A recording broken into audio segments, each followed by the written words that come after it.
Hi hello నమస్తే నేను మీ Ramesh welcome to Ram Ramesh education news channel. So ఈరోజు వచ్చేసింది మనం కానిస్టేబుల్కి సంబంధించిన లేటెస్ట్ అప్డేట్స్ అయితే ఒకసారి చెక్ చేసుకుందాం. సో ఈరోజు వచ్చేసింది మనకి ప్రముఖ న్యూస్ ఛానల్లో అండ్ న్యూస్ పేపర్స్లో కొన్ని క్లిప్స్ అయితే రావడం జరిగింది. ఫస్ట్ అయితే వాటి గురించి చూసి అండ్ దాంతోపాటు కొన్ని క్లూస్ ఉన్నాయి మన దగ్గర. సో ఈ కేసు ఎంతవరకు పోవచ్చు, ఇది ఎలా జరగచ్చు, సో దీనికి సంబంధించిన ఇన్ఫర్మేషన్ మనం ఒకసారి చెక్ చేసుకుందాము.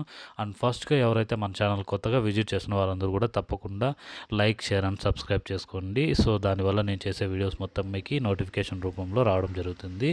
అండ్ మనకు వచ్చేసిందే ఏపీఎస్ఎల్పిఆర్బి మనకి ఒక ప్రెస్ నోట్ అయితే రిలీజ్ చేయడం జరిగిందనమాట. సో దాంట్లో వచ్చేసిందే మనకి ఏదైతే ఉందో ప్రెస్ నోట్ వచ్చేసిందే స్టేజ్ 2 అప్లికేషన్ ఫామ్స్ని ఫిల్ చేసుకోండి. ఎవరైతే ఫిల్ చేసుకోలేదు వాళ్ళందరికీ కూడా ఒక ఛాన్స్ అని చెప్పడం జరిగింది. సో అది కూడా 11/20/2024 వరకు అయితే ఇవ్వడం జరిగిందనమాట. సో ఇప్పుడు చూసుకున్నట్టయితే మనకి ఇంకా 4 డేస్ అయితే టైం ఇవ్వడం జరిగింది. సో రేపు వచ్చేసింది దీని మీద ఒక హియరింగ్ ఉంది. సో దానికంటే ముఖ్యంగా ఈ కేసుని మనం పరిశీలించినట్టయితే ఇది ఎవరికి అనుకూలంగా ఉంది, ఎవరికి అనుకూలంగా లేదు అనే విషయాలు ఒకసారి మనం చెక్ చేద్దాము. ఇక్కడ మనం చూసుకోవచ్చు అనమాట. మధ్యంతర ఉత్తర్వులను ఎత్తివేయండి అని చెప్పేసి చెప్పడం జరిగింది. ప్రముఖ ఈనాడు పేపర్లో ఇది రావడం జరిగింది. సో ఇక్కడ చూసుకున్నట్టయితే ఎస్ఎల్పిఆర్బి చైర్మన్ హైకోర్టులో కౌంటర్ దాఖలు, అర్హత మార్కులు సాధించిన హోంగార్డులు నోటిఫికేషన్ సవాల్ చేయలేరని వెళ్ళాడనమాట. ఇక్కడ చూసుకున్నట్టయితే మనకి పోలీస్ కానిస్టేబుల్ భర్తీలో భాగంగా హోంగార్డ్ అభ్యర్థులను ఫిజికల్ తదనంతర ఎంపిక ప్రక్రియకు అనుమతించాలంటూ ఇచ్చిన మధ్యంతర ఉత్తర్వులను ఎత్తివేయాలని చెప్పేసి అభ్యర్థిస్తూ రాష్ట్ర స్థాయి పోలీస్ నియామక బోర్డు ఎస్ఎల్పిఆర్బి కౌంటర్ని దాఖలు చేయడం అయితే జరిగిందనమాట. సో రవిప్రకాష్ హైకోర్టులో కౌంటర్ దాఖలు చేయడం జరిగిందనమాట. సో దీనికి సంబంధించి ప్రాథమిక రాత పరీక్షలో కనీస అర్హత మార్కులు సాధించిన అభ్యర్థులను తదుపరి ఎంపిక ప్రక్రియలో పాల్గొనేందుకు అనర్హులు అని చెప్పేసి చెప్పడం జరిగిందనమాట. ఇది వెరీ క్లియర్ న్యూస్ అనమాట. సో ఇప్పటికే హోంగార్డుకు వయోపరిమితికి సడలింపులు, ప్రత్యేక కోటా ప్రయోజనాలు అందరూ పొందుతున్నారు కాబట్టి వీళ్ళకి అర్హత మార్కులు సాధించిన అభ్యర్థులు నోటిఫికేషన్ ప్రశ్నించలేరు అని చెప్పేసి దానికి మనకి బలమైన ఎవిడెన్స్ కూడా అక్కడ ప్రొవైడ్ చేయడం జరిగిందనమాట. దీనికి సంబంధించి సుప్రీంకోర్టు కూడా రీసెంట్గా November 6th మనకి ఒక జీవో అయితే జారీ చేయడం జరిగింది. అంటే ఒక కేసులో, అది రాజస్థాన్ కేసుకు సంబంధించి దాని ఇన్ఫర్మేషన్ ఉంది. ఈ వీడియోలో మీకు చూపిస్తాను నేను అది. సో అక్కడ మనకి ఆ వీడియోలో ఏదైతే కేసు ఉందో ఆ కేసుకు సంబంధించిన ఇన్ఫర్మేషన్ నేను గ్యాదర్ చూశాను. సో ఇలాంటివంతా ప్రొవైడ్ చేయడం వల్ల హోంగార్డ్స్కి ఖచ్చితంగా నాకు తెలిసి నష్టమే జరగచ్చు. అంటే వాళ్ళకి అవకాశం లేకోకుండా కూడా ఉండే అవకాశం అయితే ఉంది. బట్ కానీ ఏం జరుగుతుందనేది రేపొద్దున్నే హియరింగ్ తర్వాత మనకి తెలిసడం జరుగుతుంది అనమాట. సో దానికంటే ముందు వచ్చేసిందే మనం ఇక్కడ వాళ్ళకి 50% అది వాళ్ళని ప్రత్యేక కేటగిరీగా కేటాయించాలని చెప్పడం జరిగింది. దానికి సంబంధించి కూడా ఇప్పటికే వాళ్ళకి రిజర్వేషన్ పరిమితి 50% మించిపోతుంది. అది సుప్రీంకోర్టు తీర్పునికి విరుద్ధము. సో ప్రతిభ ఉన్న క్రీడాకారులు, మరణించిన పోలీస్ సిబ్బందికి, పిల్లలు, హోంగార్డులకు ప్రత్యేక కేటగిరీగా పరిగణించడం అయితే జరిగిందనమాట. సో అది దాంతోపాటు అది కాకుండా కూడా ఇంకా కొంతమంది హోంగార్డ్ అభ్యర్థులు అయితే దీనికి సంబంధించి క్వాలిఫై ఎవరైతే అవ్వలేదో వాళ్ళందరూ కూడా ఈ నోటిఫికేషన్లో మాకు తదుపరి ఏదైతే ఉందో ఫిజికల్ ఈవెంట్స్కి దానికి మాకు కూడా అవకాశాన్ని ఇవ్వాలని చెప్పేసి మళ్ళీ రిట్ పిటిషన్స్ అయితే దాఖలు చేయడం జరిగిందనమాట. సో ఇది వీటన్నిటికీ దీనికి సంబంధించిన ఇంకా ఏదైతే ఉందో ఈ పిటిషనర్లు వీళ్ళకి కూడా ఎవరైతే హైకోర్టు ఉందో సో వీళ్ళు వచ్చేసిందే వీళ్ళని కూడా అలో చేయండి అని చెప్పేసి చెప్పడం జరిగిందనమాట. సో దాని తర్వాత చూస్తే మనకి కనీస మార్కులు వస్తేనే హోంగార్డ్ అభ్యర్థులకు ఉద్యోగాలు అని చెప్పేసి సాక్షి పేపర్లో రావడం జరిగిందనమాట.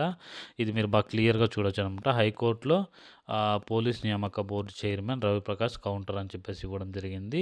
సో ఇక్కడ వచ్చేసిన మనకి ఈ నెల 12వ తేదీన మనకి ఒక ఏదైతే మధ్యంతర ఉత్తర్వులు అయితే దీనికి సంబంధించి జారీ చేయడం జరిగింది. సో దీనిపైన మళ్ళీ ఎస్ఎల్పిఆర్బి వాళ్ళు వచ్చేసిందే ఇంకొక రిట్ పిటిషన్ అయితే దాఖలు చేయడం జరిగింది అనమాట. కౌంటర్ దాఖలు చేయడం జరిగింది. సో దీనికి సంబంధించి దీనిలో అర్హత మార్కులు సాధించిన వారికి మేము ఎలా ఇది చేస్తాము అని చెప్పేసి అడగడం జరిగిందనమాట. సో ఇక్కడ మనం చూసుకున్నట్టయితే రాత పరీక్షలో అర్హులు కాని వారికి పోస్టుల భర్తీ నిమిత్తం జారీ చేసిన నోటిఫికేషన్ ప్రశ్నించే హక్కులు ఉండవని ఇదే విషయాన్ని సుప్రీంకోర్టు సైతము మనకి సో ఇక్కడొచ్చేసిందే సుప్రీంకోర్టు సైతం ఇదే విషయాన్ని స్పష్టం చేసిందని చెప్పడం జరిగింది. సో ఎవరైతే ఈ పోస్టులకు దరఖాస్తు చేసే సమయంలోనే నోటిఫికేషన్‌లో పేర్కొన్న షరతుల గురించి పిటిషనర్లందరికీ స్పష్టంగా తెలుసునని, వాటికి అంగీకరించిన తర్వాతే వారంతా ప్రాథమిక రాత పరీక్షకు హాజరయ్యారన్నారు. ప్రాథమిక రాత పరీక్షల్లో ఉత్తీర్ణత సాధించలేకపోవడంతో వారంతా ఇప్పుడు నోటిఫికేషన్ తప్పుపడుతున్నారని చెప్పి తెలపడం జరిగిందనమాట. నోటిఫికేషన్ పారా 7లో పేర్కొన్న special category horizontal reservation, home guard, NCC ప్రతిభావంతులైన క్రీడాకారులు, పోలీస్ సిబ్బందులు, పిల్లలు మరణించిన వారందరికీ కూడా ఇది ఇవ్వడం జరుగుతుంది. ఏదంటే ప్రత్యేక కేటగిరీగా పరిగణించబడుతుందని చెప్పేసి మరొకసారి వాళ్ళు ఈ దీంట్లో అయితే పేర్కొనడం జరిగిందనమాట. సో ఇక్కడ మనం చూసుకున్నట్టయితే ఇచ్చి తీరాల్సిందేనని తెలిపారు. ఏం చెప్పారబ్బా ఇది? సుప్రీంకోర్టు తీర్పునకు అనుగుణంగా భర్తీ చేసి తీరాల్సిందేనని తెలిపారు. అలా చేస్తే రిజర్వేషన్లు 50% దాటిపోతాయి. సో రూల్ ఆఫ్ రిజర్వేషన్స్ సంబంధం లేకుండా హోంగార్డుల కోసం కేటాయించిన కోటాలో హోంగార్డులకు ప్రత్యేక మెరిట్ జాబితా తయారు చేసే రిజర్వేషన్లు 50% దాటిపోతాయని ఇది సుప్రీంకోర్టు తీర్పునకు విరుద్ధమని రవిప్రకాష్ వివరించారు. సో పిటిషనర్లు అభ్యర్థులను ఆమోదిస్తే మెరిట్కు పూర్తిగా తిలోదకాలు ఇచ్చినట్టు అవుతుందని పిటిషనర్లు తమ కులం ఆధారంగా వయసు మినహాయింపు కోరుతున్నారని పేర్కొన్నారు. అయితే తమ కేటగిరీ రూల్ ఆఫ్ రిజర్వేషన్ కింద కనీస అర్హత మార్కులు సైతం మాత్రం ఆమోదించడం లేదన్నారు. ఇది సుప్రీంకోర్టు తీర్పునకు విరుద్ధమని తెలిపారు. స్పెషల్ కేటగిరీ కింద హోంగార్డులు కూడా ఓసీ 40%, బీసీ 30%, ఎస్సీ ఎస్టీలకు 30% కనీస మార్కులను నిర్ణయించామన్నారనమాట. సో ఇక్కడ వచ్చేసింది 60, 70, 80 మార్కులు అనేవి క్వాలిఫై మార్కులు అయితే ఇవ్వడం జరిగింది.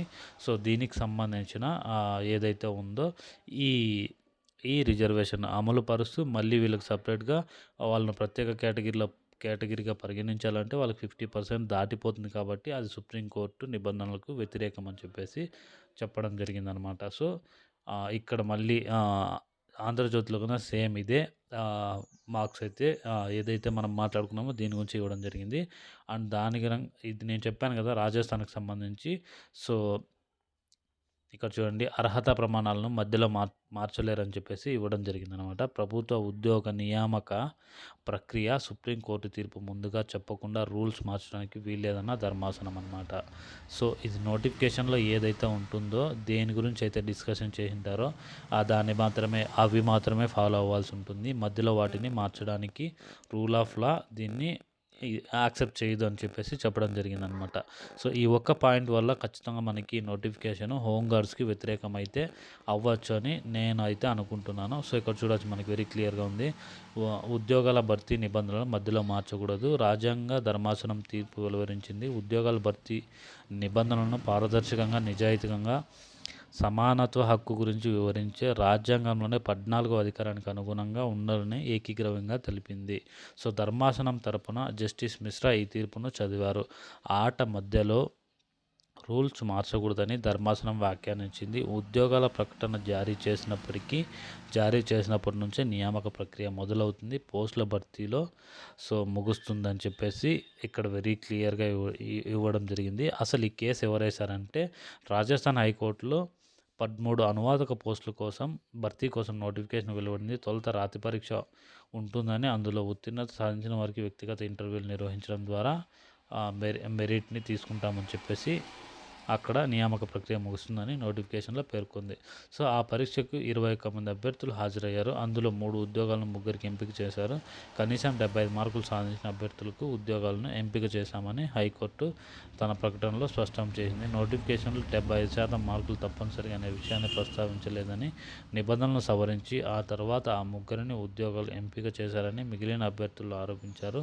తమకు అన్యాయం జరిగిందంటూ మరో 3 అభ్యర్థులు హైకోర్టులో పిటిషన్ వేశారు. 2010 మార్చిలో ఆ పిటిషన్ హైకోర్టులో వేసింది. హైకోర్టు తీర్పును వారు సుప్రీంకోర్టులో సవాలు చేశారు. 2008లో Manjushri versus state of Andhra Pradesh supreme court ఇచ్చిన తీర్పును కూడా ఉదాహరణించారు.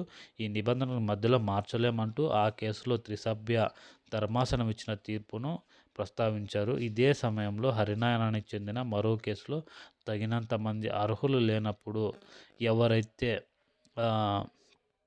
ఒక నిమిషం అది ఎవరికి ప్రస్తుత రాజ్యాంగ ధర్మాసనము పరిశీలించి దానిపైన నిర్ణయం అయితే తీసుకోవాల్సి ఉంటుంది. ఇక్కడ ఇది క్లారిటీగా కనపడట్లేదు నేను దీనిపైన ఇది మార్చేయడం వల్ల. సో మధ్యలో మార్చకూడదని చెబుతూనే తగిన సహేతుక కారణాలు అనుమతులను ఉంటేనే సవరించుకోవచ్చని తెలిపింది. ఈ తీర్పు నేపథ్యంలో రాజస్థాన్ హైకోర్టు పోస్టుల భర్తీపై మరో ధర్మాసనం విచారణ జరిపి నిర్ణయం తీసుకోవాలని ఆదేశించిందనమాట. సో ఇలా సుప్రీంకోర్టు మధ్యలోనే మార్చకూడదు అని చెప్పేసి వాళ్ళకి వెరీ క్లియర్గా అయితే చెప్పడం జరిగింది. సో ఇది కానీ జరిగిందంటే హోంగార్డ్స్కి నాకు తెలిసి అవకాశం అయితే ఉండకపోవచ్చు. Thank you so much. Please like, share and do subscribe our YouTube channel. జై హింద్.